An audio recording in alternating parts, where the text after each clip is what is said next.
Post. We know one thing for sure. The bad guys are going to keep their guns. Do we know that? Do we know that? So if I'm sitting in Buffalo in my house and some guy walks in with a gun, I don't want him to have a gun and I don't have one. At least I want to give myself a fighting chance. I'm actually licensed to carry a pistol. And, you know, to get licensed in New York is a very big deal, but I'm licensed. And my sons,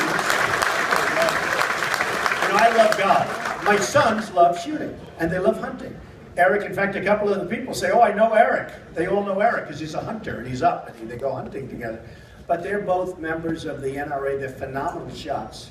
They're like Scratch. If I were a golfer, I'd say Scratch. For them, they're like Scratch. They're great shots. And they're big believers in what a lot of the people upstate in particular, and actually throughout New York. You'd be amazed if you go to Manhattan how people feel about that too. You know, people think it's not a good issue in New York.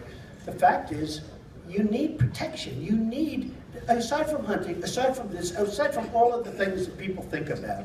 You know, when a guy goes into a movie theater and he starts blasting everybody, and everybody's sitting there defenseless, at least I'd love to have a couple of shots at this guy, okay?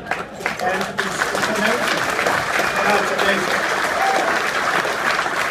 So, if Governor Cuomo's elected, he's going to take away your guns. I mean, the SAFE Act is just the beginning. The SAFE Act is a disaster, but I'm a huge Second Amendment person. The SAFE Act is just a very strong act.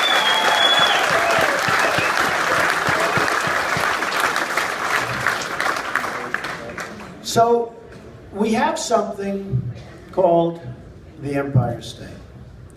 The Empire State, it was just announced, is now behind Florida. Now, you can't have the Empire State if you keep going